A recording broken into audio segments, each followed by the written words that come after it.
యేసుక్రీస్తు శ్రేష్టమైన ఉన్నతమైన నామంలో మీ అందరికీ వందనాలండి. దేవాతి దేవుని మహాకృపను బట్టి ప్రతి ఒక్కరికి నా ప్రత్యేకమైన వందనాలు తెలియజేస్తూ ఉన్నాను. ఈ వాక్యాన్ని అనేక మందికి షేర్ చేయమని అడుగుతున్నానండి. దేవాతి దేవుడి దినాన్న మనతో మాట్లాడుచున్న అంశం ఏంటంటే, నీవు మంచి పేరు కలిగి ఉన్నావా అన్న అంశం ద్వారా ఆయన ఈ దినాన్న మనతో మాట్లాడుతున్నారు. అయితే సామెతల గ్రంథము 22వ అధ్యాయము 1వ వచనము, గొప్ప ఐశ్వర్యము కంటే మంచి పేరును, వెండి బంగారముల కంటే దయను కోరదగినవి. దేవుడి పరిశుద్ధమైన వాక్యం దీవించునుగాక. ప్రార్థన. మహోన్నతుడ, మహిమగల రాజా, సర్వోన్నతుడ, సర్వాధికారి, నికృపగల నామంలో లెక్కించలేని స్తుతి స్తోత్రములు ప్రభువా. నాయన మీ పట్ల నాయన ఈ యొక్క లోకంలో మేము మంచి పేరు సంపాదించుకునే వారు ఉండడానికి సహాయం దయచేయండి, కృపను అనుగ్రహింపచేయండి. ఈ వాక్యం ద్వారా అనేకమైన విషయాలు మాకు తెలియజేయమని ప్రభువా. ఒక చిన్న ప్రార్థన దేనిపైన సన్నిధానం చేర్చుకోమని నజరేయుని యేసు నామమున అడుగుచున్నాను తండ్రి, ఆమేన్. దేవాతి దేవుడు ఈ దినాన్ని మనకు తెలియజేస్తున్నారు ఏంటంటే, మంచి పేరు మనం సంపాదించుకునే వారికి ఉండాలంట. అసలే గొప్ప ఐశ్వర్యము కంటే మంచి పేరు, మరి ఇంకా వెండి బంగారముల కంటే దయ కోరదగినవంట. మరి లోకంలో ఉన్న ప్రతి ఒక్కరూ గొప్ప ఐశ్వర్యాన్ని కలిగాలని ఆశపడతారు. మరి వెండిని సంపాదించుకోవాలని, బంగారాన్ని సంపాదించుకోవాలని ప్రతి ఒక్కరు ఆశపడతారు కదండి. వాటికంటే శ్రేష్టమైనవి ఏంటి అని దేవుడు చెప్తున్నాడంటే, మరి మనము ఇతరుల పట్ల ప్రేమ కలిగి ఉండాలని, ఇతరులకి మనము దేవుని యొక్క ప్రేమను చాటి చెప్పాలని ఆయన తెలియజేస్తూ ఉన్నారు. వాటన్నిటికంటే విలువైనది ఏంటంటే మంచి పేరండి. ఒక మనిషి మంచి పేరు సంపాదించుకోవడానికి చాలా కష్టపడాలి. ఒక వ్యక్తి మంచిగా మరి ఒక ఊరిలోనే ఉండడానికి, ఒక మనిషి చెడు అనిపించుకోవడానికి మరి ఎంతో సమయం పడుతుందండి. మరి ఎంతో కాలంగా సంపాదించుకున్న పేరు ఒక 10 నిమిషాల్లో పోతుంది. కానీ మనం పేరు ఎలా సంపాదించుకోవాలంటే, మరి దేవుని యొక్క కృపను ఎరిగిన వారిగా ఉండాలండి. ఐశ్వర్యాన్ని, వెండి బంగారాన్ని ఏదైనా కూడా కలుగజేసిన వాడు ఎవరండి? దేవుడే సమస్తము. మరి యోబు ఒక ఉన్నతమైన స్థితిలో ఉన్నాడు. మరి ఆ స్థితిలో ఉన్నాడు. మరి తన బిడ్డల నిమిత్తము దేవునికి మరి ఏమన్నా తప్పులు చేస్తారేమో అని మరి కృతజ్ఞతాస్తుతులు చెల్లించేవాడు. మరి ఆయన ప్రార్థనా జీవితాన్ని, అరుణోదయాన్ని లేచి ప్రార్థనా జీవితాన్ని కలిగి ఉన్నాడు. అలాంటి యోబు జీవితంలో మరి యోబు గారికి మంచి పేరుంది. దేవుని యందు భయభక్తులు కలిగిన వాడని, చెడును విసర్జించేవాడని మరి ఆయన మరి మంచి లక్షణాలు, మంచి పేర్లు ఆయనకు ఉన్నాయి.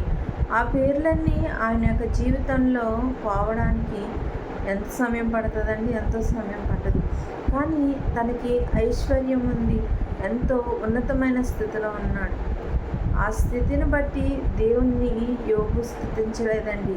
ఆ తర్వాత మరి తన దగ్గర ఉన్న ఐశ్వర్యము, వెండి బంగారం అన్నీ కూడా తొలగిపోయినప్పటికీ కూడా మరి దేవుని యందు భయభక్తులను విడిచిపెట్టలేదు. ఆయనకున్న పేరు పోలేదు. అలానే మనము కూడా మంచి పేరు సంపాదించుకోవాలి.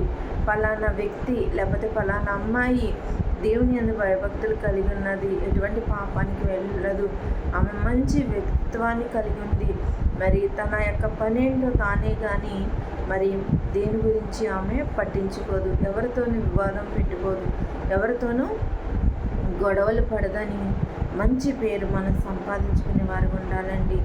ఐశ్వర్యము, వెండి బంగారములు మనకు అవసరమైతే దేవుడిస్తాడు. మనం అంతేగాని అత్యాశతో మనం దేవుడిని అడిగేవారు ఉండకూడదు.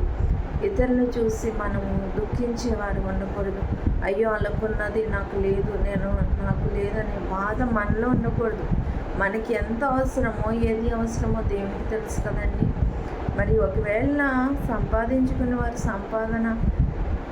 సంపాదించుకుని కూర్చుకుని వాళ్ళు ఏమైనా సంతోషంగా ఉంటారండి?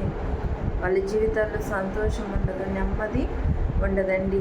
ఎప్పుడూ దుఃఖంతోనూ బాధతోనే వాళ్ళ జీవితాలు వెళ్ళబుస్తారు. ఎందుకంటే మరి అధికమైన బంగారం ఉన్న, అధికమైన వెండి మరి ఉన్న, అధికమైన ఆస్తి ఐశ్వర్యాలున్నా కూడా ఒక మనిషి భయముతో జీవిస్తాడు. ఏంటంటే ఆ భయము, ఒక దొంగ ఎప్పుడు వస్తాడా, మరి ఏం పట్టుకెళ్ళిపోతాడా, మరి ఏం జరుగుతుందో తెలియని ఒక భయంతో బతుకుతాడు. కంటి నిండా నిద్రపోలేడు, మరి తన ఆహారము సమృద్ధిగా తినలేడు. అదే మధ్య తరగతి కలిగిన వారు ఉన్నారు కదండి, వాళ్ళు సమృద్ధిగా తింటారు, మరి వాళ్ళు వేసుకున్న వస్త్రాలు వేసుకుంటారు, మరి వాళ్ళు ఏది కావాలంటే సమృద్ధిగా తింటారు. మరి ఎవరో వస్తారు, ఏమో ఎట్టుకుపోతారు అనే భయము వాళ్ళకు ఉండదు. ఎందుకంటే అధికంగా సంపాదించడం వల్ల, ఆ సంపాదన వల్ల అనేకమైన నష్టాలు కూడా జరుగుతాయి. మరి దేవుడు మనకి ఏ సమయానికి ఏది అవసరమో, ఎప్పుడు ఏది కావాలో ఇస్తాడండి. మనం ఆయన మీద ఆధారపడి ఉన్నాము, ఆయన్ని మనం అడుగుతున్నాం కాబట్టి ఇస్తారు. కాబట్టి మనము దేవునికి లోబడి జీవించాలి. ఎప్పుడు వెండి బంగారాలు సంపాదించాలని, ఆస్తి ఐశ్వర్యాలను సంపాదించుకోవాలని ఆశపడకూడదు. కానీ మంచి పేరు సంపాదించుకోవాలని మనం ఆశపడేవారు ఉండాలి. దయాగుణాన్ని మనం కలిగి ఉండాలండి. ఇతరుని మరి దయ కలిగి మనం చూసేవారు ఉండాలి. ఇతరికి సహాయం చేసే స్థితిలో ఉండాలి. నీ దగ్గర ఒక 10 రూపాయలు ఉన్నాయి, 10 రూపాయలు ఉన్నప్పుడు ఎవరైనా నీ సహాయం అడిగారనుకోండి, ఆ 10 రూపాయల నుంచి ఒక 5 రూపాయలు సహాయం చేయి, దేవుడు నిన్ను హెచ్చిస్తాడు. అలాంటి దయాగుణాన్ని కలిగి ఉండాలని ఆయన ఈ దినాన్ని మన హెచ్చరిస్తూ ఉన్నారు. మరి మన జీవితాలు ఎలా ఉన్నాయి? మనము మంచి పేరును పోగొట్టుకొని ఏదో ఐశ్వర్యాన్ని సంపాదించుకోవాలనో, లేకపోతే వెండి సంపాదించుకోవాలనో, బంగారం సంపాదించుకోవాలని మనం ఆశపడుతున్నామేమో. అలాంటి ఆశతో మనం జీవించినట్లయితే మరి అలాంటి ఆశలు మన యొద్ద నుంచి తీసివేసి మనం దేవునికి ఇష్టమైన వారిగా మంచి పేరు సంపాదించుకునే వారు ఉండాలి. దేవునిలో మంచి పేరు సంపాదించుకోవాలి. ఎక్కడున్న చుట్టూ ఉన్న సమాజంలో, లోకంలో మంచి పేరు సంపాదించుకోవాలి. దేవుడు యోబు గురించి సాక్ష్యం ఇస్తూ ఉన్నాడు. మరి నేనంటే భయభక్తులు కలిగిన వాడు చెడుని విసర్జిస్తూ ఉన్నాడు. మరి న్యాయవంతుడు సత్యవంతుడని ఆయనకి మరి గూర్చి దేవుడే సాక్ష్యం ఇస్తూ ఉన్నాడు. అలాంటి మంచి పేరు మనలో ఉందా ఒకసారి ఆలోచించుకొని, మన పక్షాన మరి దేవుడు కాదు మన కుటుంబమే మంచి సాక్ష్యాన్ని చెప్పగలిగే స్థితిలో మనం జీవిస్తున్నామా ఒకసారి ఆలోచించవలసిన వారమైనా. అలాంటి జీవితం జీవించకపోతే ఇక్కడి నుంచైనా దేవుని తెలుసుకుని దేవుని దృష్టిలో సమాజంలో మంచి పేరు సంపాదించుకోవడానికి పరిశుద్ధాత్మక వాక్యము ప్రతి ఒక్కరి జీవితాల్లో ఫలింపజేయగా ఆమె ప్రార్థన. మహోన్నతుడా, మహిమగల రాజా, నీకు వందన. ఈ దినమందునండి ఆయన మేము మంచి పేరు సంపాదించుకోవడానికి తండ్రి నాయన ప్రభా జీవించగలడానికి సహాయం దయచేయండి ప్రభా.